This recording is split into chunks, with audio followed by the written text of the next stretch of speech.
Bihar news में स्वागत है आपका दोस्तों। मैं हूं फिरदौस गनी और आप देख रहे हैं केडीबी लाइव। दोस्तों आज हो चुका है 18 दिसंबर 2023। तो आज की पूरे बिहार की टॉप न्यूज लेकर आए हैं आपके लिए।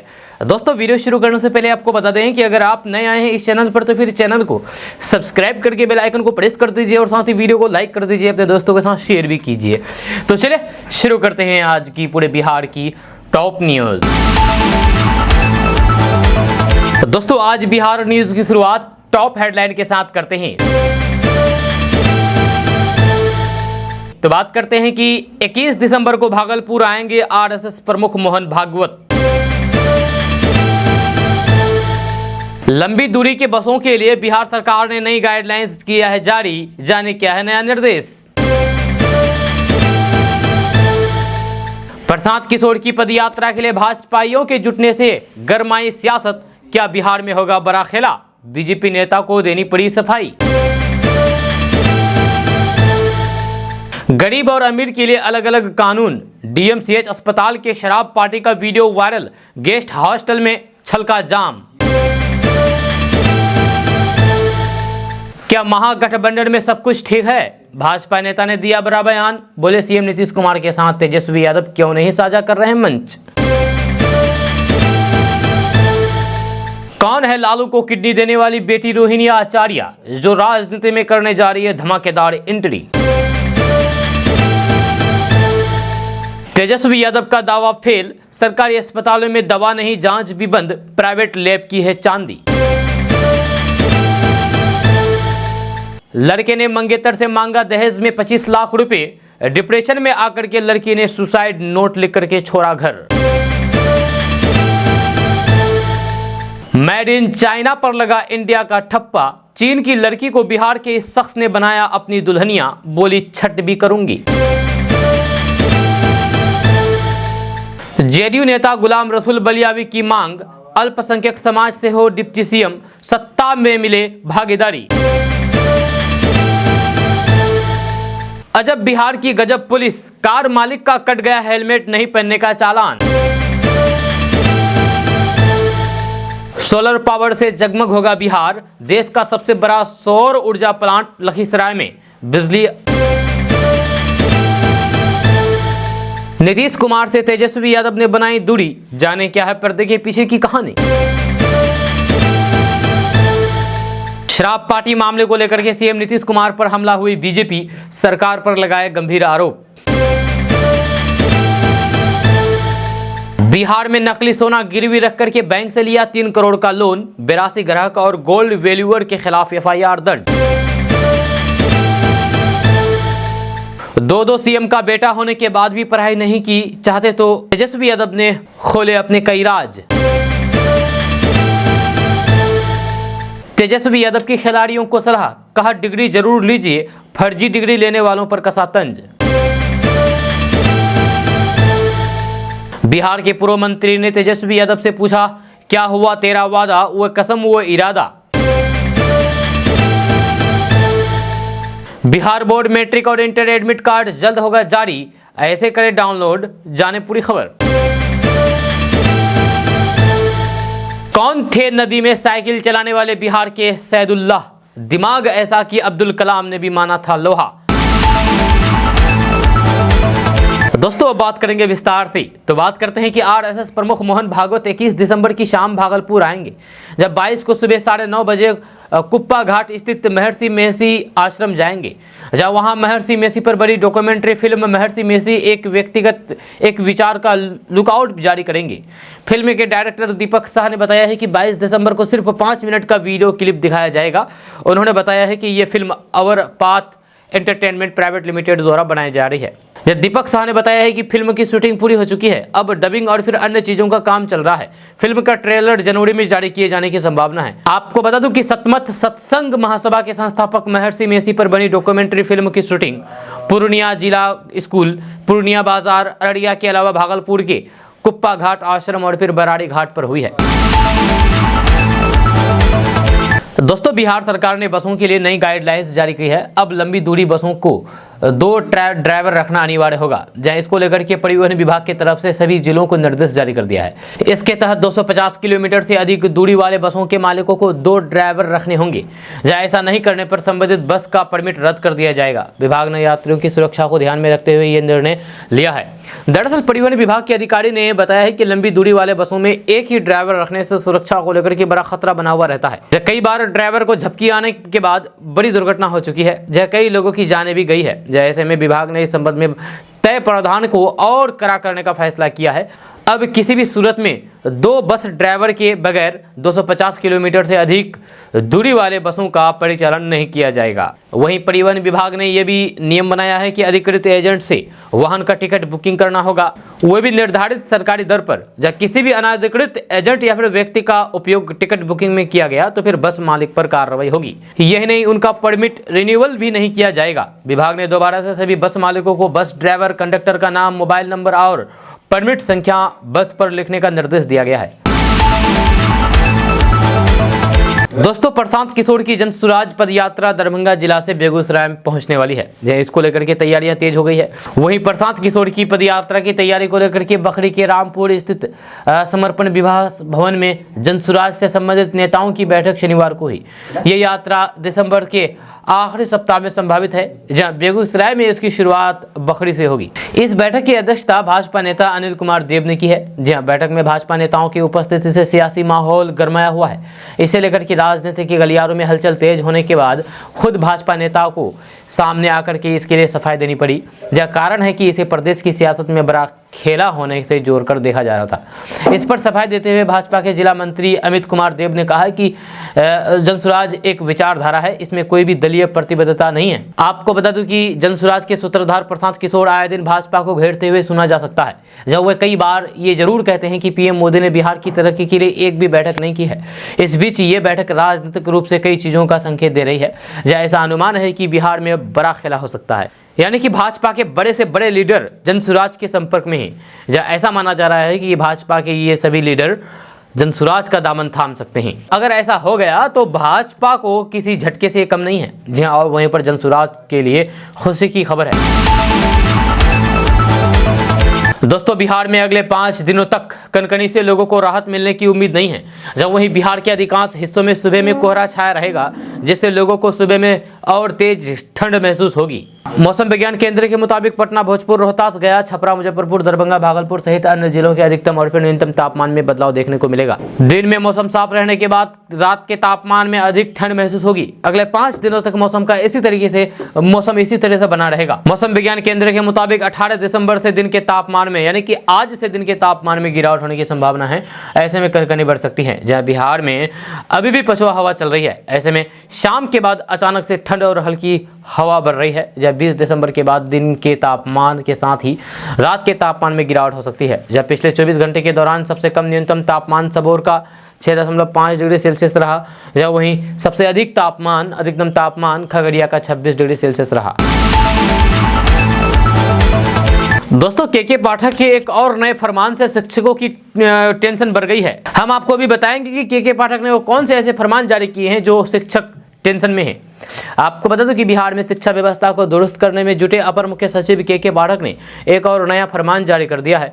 बिहार के कई इलाकों में लगातार स्कूलों का निरीक्षण करने के दौरान के पाठक ने एक और फरमान जारी किया है, जिसके बाद शिक्षकों की टेंशन बढ़ गई है।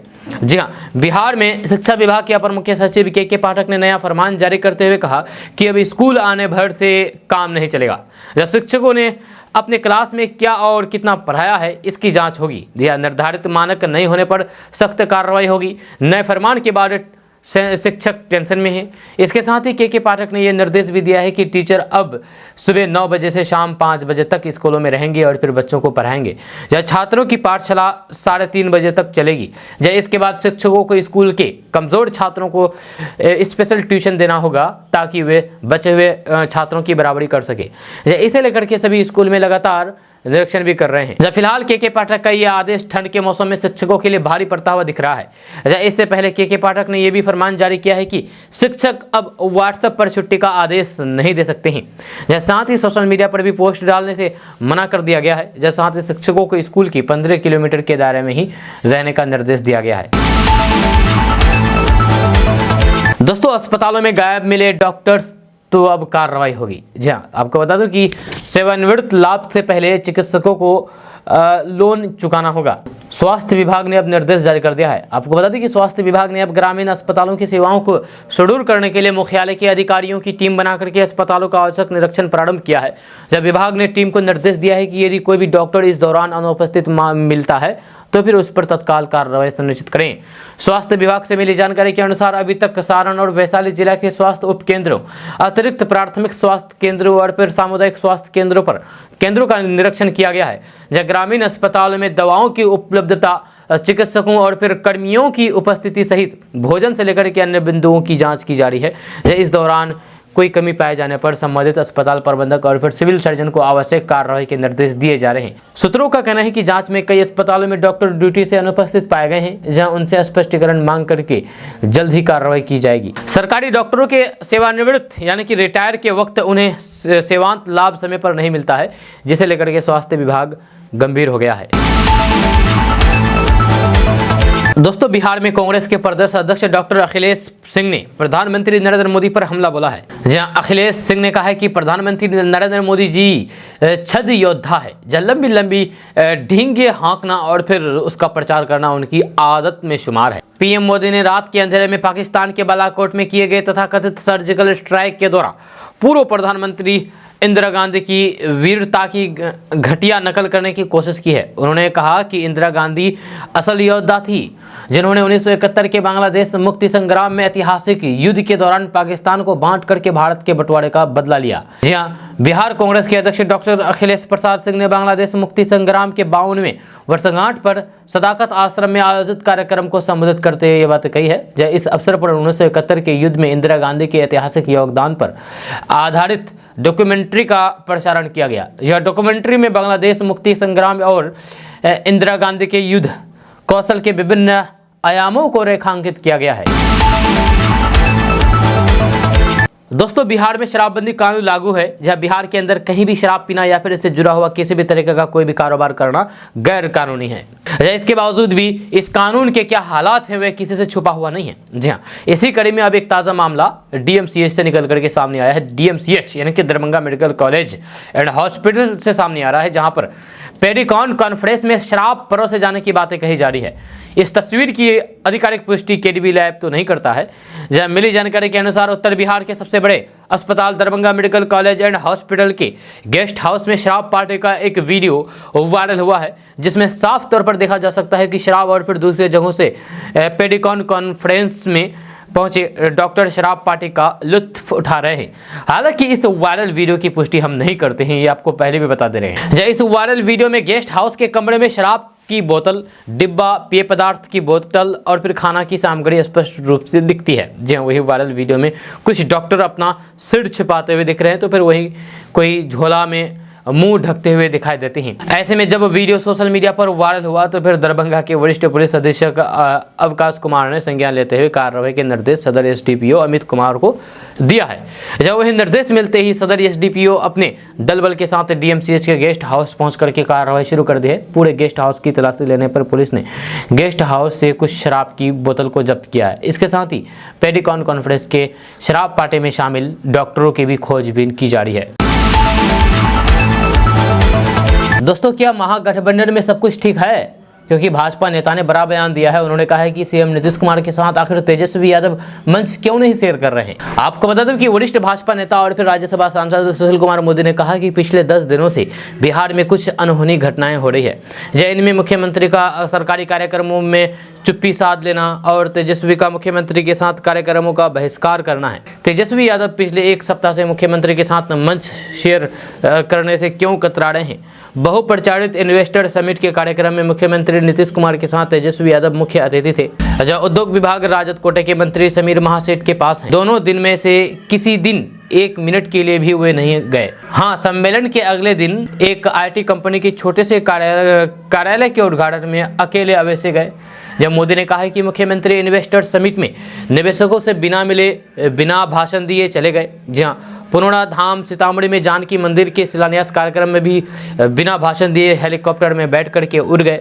शुक्रवार को नवादा में गंगाजल कार्यक्रम में भी मुख्यमंत्री ने भाषण नहीं किया। उन्होंने कहा कि तेजस्वी यादव पर्यटन के लिए जापान सपरिवार जा सकते हैं, परंतु पुनौरा अपने विभागीय कार्यक्रम में नहीं जा सकते।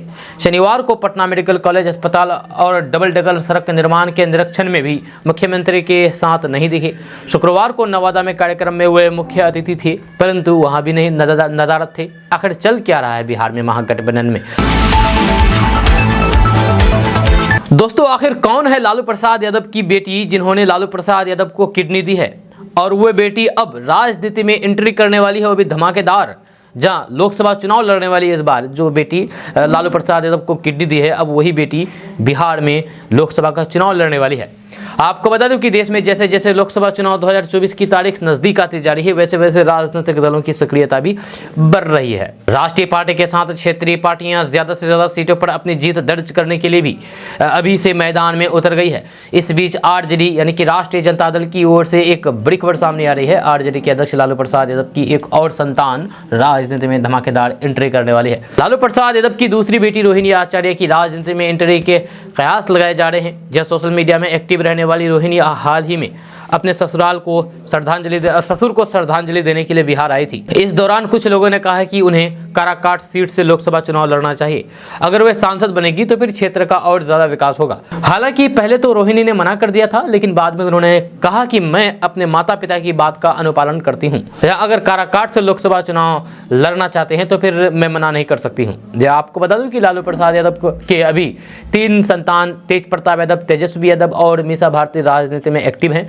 अब लालू प्रसाद यादव की दूसरी बेटी रोहिणी आचार्य के लोकसभा चुनाव लड़ने की चर्चा तेज हो गई है। अब बहुत से लोगों को ये नहीं मालूम है कि आखिर रोहिणी कौन है। तो आपको बता दूं कि रोहिणी आचार्य सोशल मीडिया पर काफी सक्रिय रहती है। वे सोशल मीडिया के जरिए बिहार की राजनीति और फिर क्षेत्र से जुड़े हुए कामों पर अपने विचार भी व्यक्त करती रहती है। जहां रोहिणी सबसे ज्यादा चर्चा में तब आई जब उन्होंने अपने पिता लालू प्रसाद यादव को अपनी एक किडनी दे दी थी। MBBS की पढ़ाई करते समय से ही रोहिणी का साल 2022 में इंजीनियर समरेश से विवाह हो गया था। इसके बाद से वे अपने पति और परिवार के साथ सिंगापुर में रह रही है।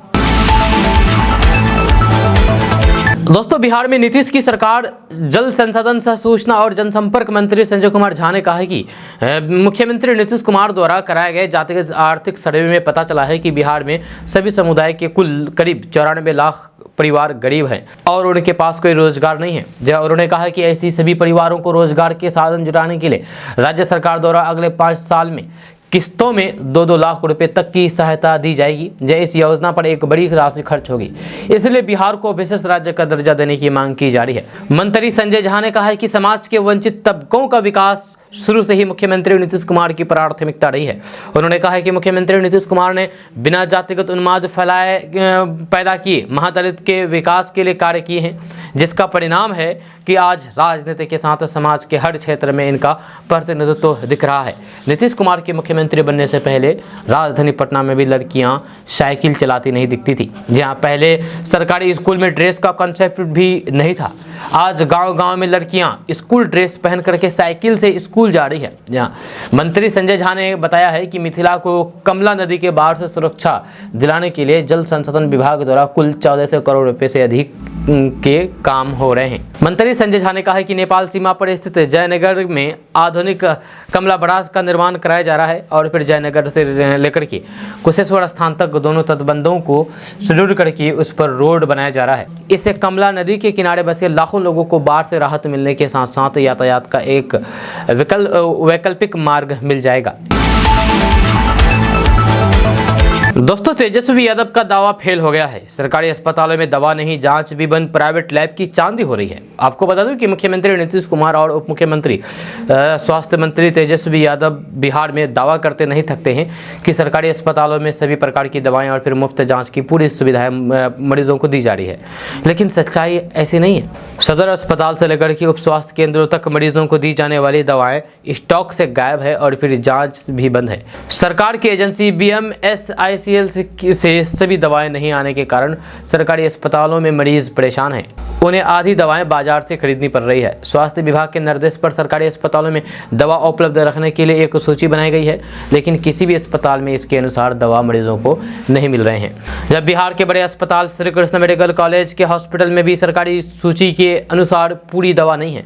मेडिकल कॉलेज में 611 तरह की दवा रखनी है, जिनमें से 351 तरह की दवाएं हैं। सदर अस्पताल में 456 में 256 तरह की दवाएं मरीजों को दी है, जब PMCH में 294 में 213, CHC में 309 में 215 दवाएं दी गई है। वहीं पर मुजफ्फरपुर सदर अस्पताल के बारे में बात किया जाए तो मुजफ्फरपुर सदर अस्पताल में 6 महीने से अल्ट्रासाउंड जांच नहीं हो रही है, जब डॉक्टर नहीं होने से यहां जांच बंद है। जब वहीं मेडिकल कॉलेज में अल्ट्रासाउंड के लिए मरीजों को लंबा इंतजार करना पड़ रहा है, जहां अस्पताल में एक मरीज का नंबर 1 महीने के बाद आ रहा है। जब दोनों सरकारी अस्पतालों में जाँच नहीं होने से प्राइवेट लैब वालों की चांदी है, जब मरीज इलाज के लिए अपनी जेब ढीली करने पर मजबूर हैं।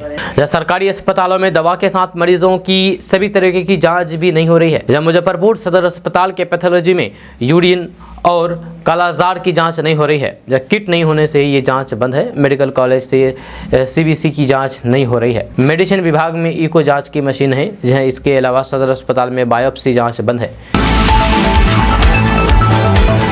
दोस्तों, बिहार में जो मेडल लाएगा वो नौकरी पाएगा। तेजस्वी यादव ने खिलाड़ियों के लिए ये बड़ा ऐलान किया है। आपको बता दूं कि बिहार के उप मुख्यमंत्री तेजस्वी यादव ने शनिवार को पटना में आयोजित एक कार्यक्रम में जो मेडल लाएगा वो नौकरी पाएगा का नारा दिया।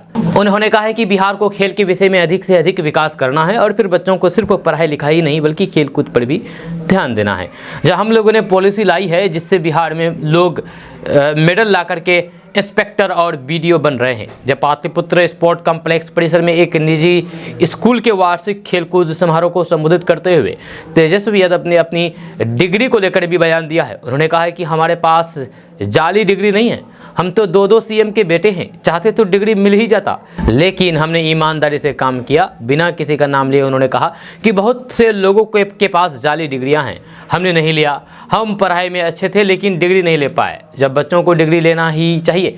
उन्होंने कहा है कि बेरोजगारी का एक बड़ा अभिशाप है, इसे राज्य सरकार दूर कर रही है।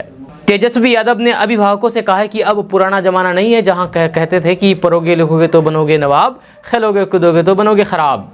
ये पहले माना जाता था ऐसा, जब बच्चों को खूब पढ़ाई करना चाहिए और फिर खूब खेलना भी चाहिए अब के ज़माने के हिसाब से। उन्होंने कहा है कि आज तो आर्टिफिशियल इंटेलिजेंस का ज़माना है, स्पोर्ट का ज़माना है। तेजस्वी यादव ने कहा है कि कोरोना के बाद तो और भी ज़रूरी हो गया है कि बच्चे खेले कूदे। खेलने से बाहर जाने से व्यक्तित्व विकसित होता है। उन्होंने अपने बचपन के दिनों को याद करते हुए कहा है कि वे भी ऐसे मौके पर भाग लिया करते थे।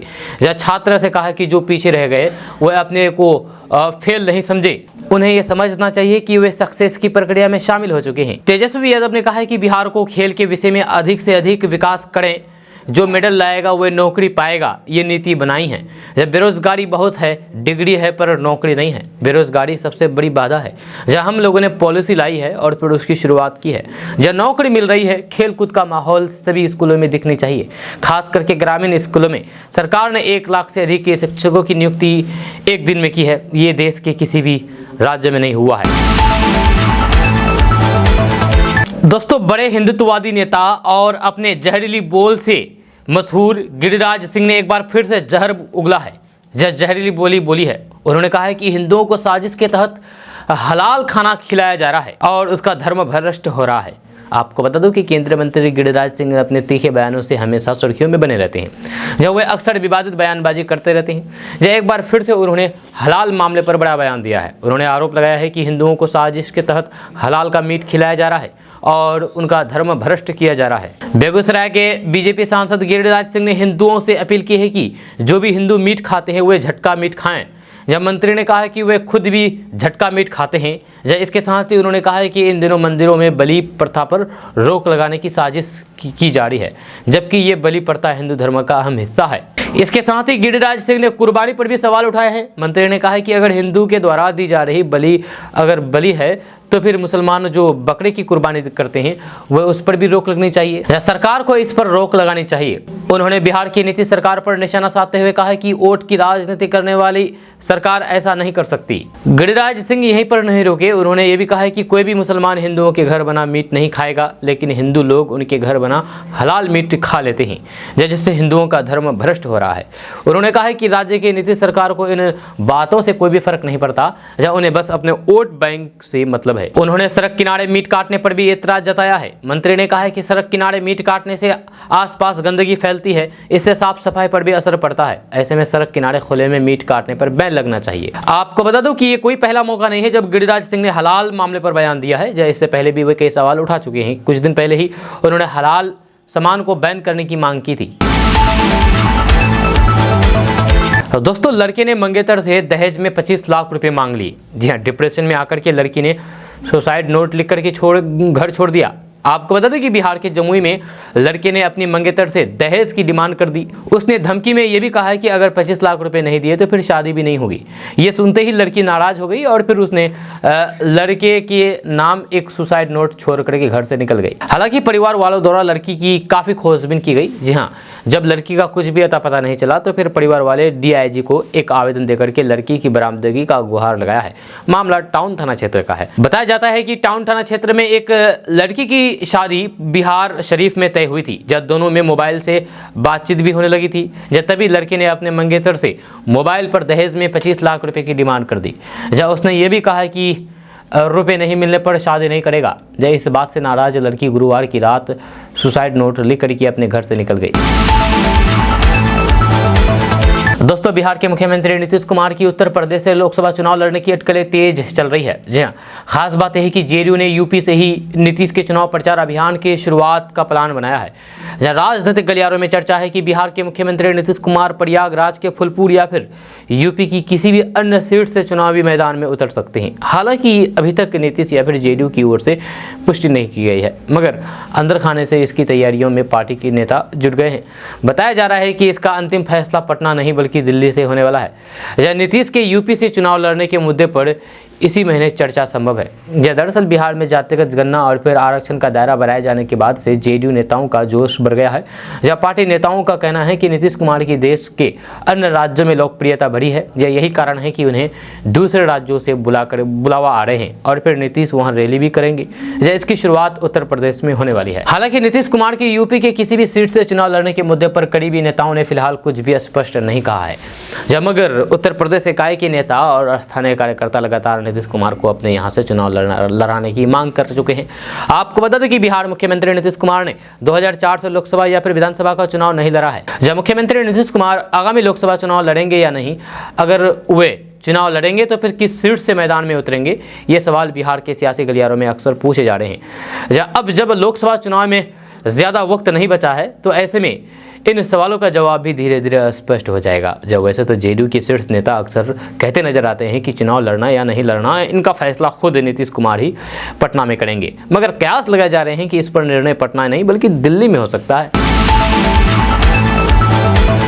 दोस्तों, मेड इन चाइना पर इंडिया का ठप्पा लग गया है। जब चीन की लड़की को बिहार के इस शख्स ने अपनी दुल्हनिया बना दिया है, जहाँ दुल्हनिया बना करके घर लेकर आई है। वह पर चाइनीज लड़की कहती है कि अब मैं छठ भी करूंगी। जी हाँ, आपको बता दूं कि अगर दिल मिल जाए तो फिर क्या अमेरिका, क्या चाइनीज और क्या रशियन, सब अपने ही लगते हैं।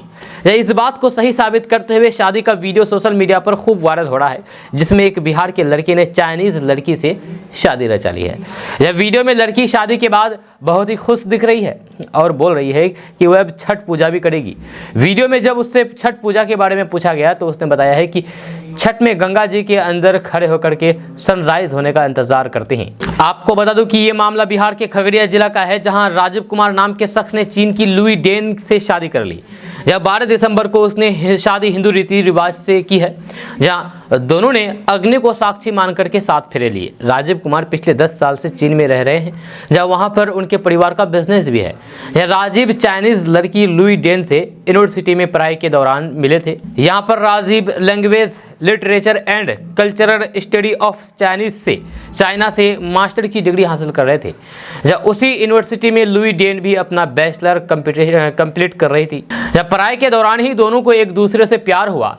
इसके बाद दोनों ने अपने अपने परिवार वालों को शादी के लिए मनाया। जब पहले तो उन दोनों के घर वाले नहीं मान रहे थे, लेकिन बाद में घर वालों ने भी शादी के लिए मंजूरी दे दी। राजीव की दुल्हनिया बनी लुई डेन ने कहा है कि वे भारतीय बहू बनकर के बहुत खुश हैं। जी हाँ, उन्हें इंडियन फिल्म दबंग और फिर 3 इडियट्स पसंद है। जहाँ इसके अलावा उन्हें भारतीय त्यौहार होली, दीपावली और छठ भी बहुत पसंद है। दोस्तों, शराब पीते डीएमसीएच के डॉक्टरों का फोटो वायरल हो गया है, जब पप्पू यादव ने इस पर कस करके तंज कसा है। आपको बता दूं कि बिहार में करीब करीब 7 साल से पूर्ण रूप से शराबबंदी है, लेकिन इसके बावजूद भी ना तो पीने वाले सुधरने का नाम ले रहे हैं और ना ही शराब बेचने वाले ही अपनी आदतों से बाज आ रहे हैं। जहाँ आए दिन पुलिस इन पर कार्रवाई करती है, जहाँ इसके बावजूद भी लोग शराब पीते हैं और फिर पकड़े भी जाते हैं। इस बार धरती के भगवान कहे जाने वाले डॉक्टर साहब के शराब पीने की तस्वीरें सामने आई है। यह डीएमसीएच के डॉक्टरों के शराब पीने का फोटो सोशल मीडिया पर तेजी के साथ वायरल हो रहा है। डीएमसीएच मतलब कि Darbhanga medical college and hospital के डॉक्टरों का। यह खुद पूर्व सांसद पप्पू यादव ने इसे एक्स पर अपलोड किया है। जन अधिकार पार्टी के राष्ट्रीय अध्यक्ष पप्पू यादव ने बताया है कि ये तस्वीर बिहार के दरभंगा जिले का है, जहां डॉक्टर साहब शराब पीते हुए नजर आते हैं। दरभंगा के पेरिकॉन कॉन्फ्रेंस में डॉक्टरों के बीच शराब परोसी गई थी। डॉक्टर शराब का लुत्फ उठा रहे थे और फिर प्रशासन सोई हुई थी। आखिर कब तक ये सब चलेगा? पप्पू यादव ने आगे कहा है कि बिहार में गरीबों के शराबबंदी का अलग कानून है और डीएमसीएच के प्रिंसिपल और डॉक्टरों के लिए अलग कानून है क्या? पप्पू यादव ने मुख्यमंत्री नीतीश कुमार से इस पर संज्ञान लेने को कहा है। जहां एक्स पर डीएमसीएच के प्रिंसिपल और फिर डॉक्टरों की तस्वीर वायरल हो रही है। अब देखना यह होगा कि शराब पी रहे इन डॉक्टरों पर सरकार क्या कार्रवाई करती है। दोस्तों, बिहार में जदयू नेता गुलाम रसूल बलियावी ने मांग की है। उन्होंने कहा है कि अल्पसंख्यक समाज से डिप्टी सीएम होना चाहिए, सत्ता में इसे भागीदारी मिलनी चाहिए। आपको बता दो कि पूर्व विधान पार्षद गुलाम रसूल बलियावी ने एक बड़ा बयान दिया है। उन्होंने कहा है कि बिहार में जब सब कुछ जाति की संख्या के आधार पर हो रहा है, तो फिर सत्ता में भी अल्पसंख्यक समाज को भागीदारी मिलनी चाहिए। या इसके लिए आवाज उठाना गलत कहाँ है? जेडीयू के पूर्व विधान पार्षद गुलाम रसूल बलियावी आज कल बिहार और फिर झारखंड के अल्पसंख्यक समाज को जागरूक करने में लगे हुए हैं। उनका मानना है कि जातिगत जनगणना के बाद से जो स्थिति सामने आई है, इसके अनुसार अल्पसंख्यकों को भी सत्ता में भागीदारी मिलनी चाहिए। ये जब तक नहीं मिलेगा, हम अपने हक की लड़ाई लड़ते रहेंगे। जब वही गुलाम रसूल बलियावी ने कहा कि यहाँ सब कुछ जाति की संख्या के आधार पर हो रहा है, तो फिर सत्ता में भी अल्पसंख्यक समाज को भागीदारी मिलनी चाहिए। या इसके लिए आवाज़ उठाना कहाँ से गलत है? दरअसल गुलाम रसूल बलियावी बिहार और झारखंड के कई जगहों पर इदारा सड़िया सह जागरूकता सम्मेलन का आयोजन कर रहे हैं। जहाँ 17 दिसंबर से लेकर के 21 दिसंबर तक वे झारखंड के कई शहर के साथ साथ बिहार के औरंगाबाद में भी इदारा सड़िया सह जागरूकता सम्मेलन करेंगे। जहाँ उनका मानना है कि अल्पसंख्यक समाज ने जिस पर भरोसा किया है और जिसका साथ दिया है, उन्हें भी इस बात का एहसास होना चाहिए, उन्हें भी हिस्सेदारी देनी चाहिए। इसके लिए हमने अपनी हक की लड़ाई शुरू कर दी है। वहीं कुछ दिन पहले गुलाम रसूल बलियावी ने अपने बयान में कहा था कि बिहार में अल्पसंख्यक समाज का डिप्टी सीएम होना चाहिए। आज भी गुलाम रसूल बलियावी अपने बयान पर कायम है। वे साफ साफ ये कहते हुए नजर आते हैं कि हमने जिस भरोसे और फिर विश्वास के साथ जिन पार्टियों का साथ दिया था, हमें उम्मीद है कि इस भरोसे और फिर विश्वास के साथ हमें अपनी सत्ता में भागीदारी मिलेगी। इसको लेकर के हम अल्पसंख्यक समाज के पास जा रहे हैं, उन्हें बता रहे हैं, उन्हें जागरूक कर रहे हैं। इसमें कहीं भी कोई भी गलत काम नहीं है। जो लोग इसे गलत समझ रहे हैं, वह नादान है। जिस तरह से हमने निस्वार्थ भावना से किसी भी पार्टी का साथ दिया है, या उसी तरीके से पार्टी को भी हमें हमारा साथ देना चाहिए। वह हमें भी हिस्सेदारी दें। बिहार में अल्पसंख्यक समाज का डिप्टी सीएम होना चाहिए, या साथ ही सत्ता में भी अल्पसंख्यक समाज को भागीदारी मिलनी चाहिए। ये कहना है गुलाम रसूल बलियावी का, जो पूर्व विधान पार्षद हैं जेडीयू से। दोस्तों, अजब बिहार की गजब पुलिस की कहानी सामने आई है, जहां यहां पर एक कार मालिक से हेलमेट नहीं पहनने को लेकर के चालान काट दिया गया। अब आप बताइए कि कार में कहीं हेलमेट पहना जाता है क्या? जब कार में हेलमेट नहीं पहना तो उनका चालान काट दिया गया। यह है बिहार पुलिस। आपको बता दें कि बिहार में सिर्फ बाइक पर हेलमेट नहीं पहनने पर चालान नहीं कटता है। जी हाँ, आपको बता दें कि बिहार में सिर्फ बाइक पर हेलमेट नहीं पहनने का ही चालान नहीं कटता है, बल्कि कार में भी बिना हेलमेट का चालान कट जाता है। ये बात सुनकर के आप भी हैरान होंगे, लेकिन ये मामला बिल्कुल 100% सच है। दरअसल बिहार के भागलपुर के रहने वाले कार मालिक को हेलमेट नहीं पहनने का चालान मोबाइल पर मिला है। जहाँ कार मालिक की माने तो उनके पास टाटा अल्ट्रोज कार है, जिसका नंबर BR10AL2936 है। जी हाँ, 3 दिसंबर की शाम 7:34 में गुमटी नंबर 3 भिखनपुर के पास बिना हेलमेट के कैमरे में कैद कर लिया गया। जब 14 दिसंबर गुरुवार को मोबाइल पर इसका चालान मिला है। जहां कार मालिक ने कहा है कि उनकी गाड़ी काफी महीने से सर्विस सेंटर में पड़ी है और हेलमेट नहीं पहनने का 1000 रुपए का चालान भेज दिया गया है। अब ये कौन समझा है कि कार चालक भी क्या हेलमेट पहन करके ड्राइव करे या ड्राइव करेगा। कंट्रोल एंड कमांड सेंटर कर्मियों की ये बड़ी लापरवाही है, जिससे आम लोगों को काफ़ी ज़्यादा परेशानियों का सामना करना पड़ रहा है। जो चालान मुझे मिला है उसमें शाम 7:34 का वक्त है। मुझे उस दिन की तस्वीर मिली है जहां वहां बाइक सवार बिना हेलमेट के नजर आ रहे हैं, जहां उसके मोटरसाइकिल का नंबर भी साफ दिख रहा है। कार मालिक का कहना है कि जब दिन की तस्वीर है तो फिर शाम में चालान कैसे कट गया। जब कंट्रोल एंड कमांड सेंटर की गड़बड़ी हो और फिर इसका खामियाजा आम आदमी को भुगतना पड़ रहा है। गौरतलब है कि पटना और मुजफ्फरपुर में इस तरीके की लापरवाही का मामला सामने आया है, जब टेक्निकल गड़बड़ी की वजह से करीब 2 महीने तक कंट्रोल एंड कमांड सेंटर को ऑटोमेटिक चालान नहीं कटने की हिदायत दी गई थी। अब भागलपुर जिले में ये नया मामला सामने आया है, जहां आम लोगों का कहना है कि सरकार को चाहिए कि अपनी व्यवस्था सुधारे या फिर अगर ऐसी गलती होती है तो फिर उसकी शिकायत मिलने पर चालान तुरंत निरस्त किया जाए। दोस्तों, सोलर पावर से बिहार जगमग होगा अब। जी हाँ, क्योंकि देश का सबसे बड़ा सौर ऊर्जा प्लांट लखीसराय में है। सोलर एनर्जी के मामले में बिहार बड़ी उपलब्धि हासिल करने वाला है, जहां आगामी 1.5 सालों में बिहार के कजरा बिजली घर लखीसराय में 185 मेगावाट सोलर बिजली का उत्पादन होने लगेगा। यह देश में सोलर बिजली का ये सबसे बड़ा भंडारण क्षमता वाला यूनिट है। जी हाँ, Bihar state power generation company limited ने कजरा बिजली घर से उत्पादन शुरू करने के लिए टेंडर जारी कर दिया है। जनवरी तक चयनित एजेंसियों को काम दे दिया जाएगा। मार्च तक कजरा बिजली घर का काम शुरू करने का लक्ष्य है। कजरा बिजली घर की फिजिबिलिटी रिपोर्ट और फिर DPR consultant company messrs Gujarat energy research and management institute ने तैयार किया है। दोस्तों, आज का न्यूज़ बस ऐसा कैसा लगा आपको नीचे कमेंट बॉक्स में कमेंट करके जरूर बताइएगा। अगर आप हमारे चैनल पर नए आए तो फिर चैनल को सब्सक्राइब करके बेल आइकन को प्रेस कर दीजिए और साथ ही वीडियो को लाइक कर दीजिए, अपने दोस्तों के साथ शेयर भी कीजिए। तो चलिए मिलते हैं फिर नेक्स्ट वीडियो के साथ, तब तक के लिए जय हिंद, जय बिहार।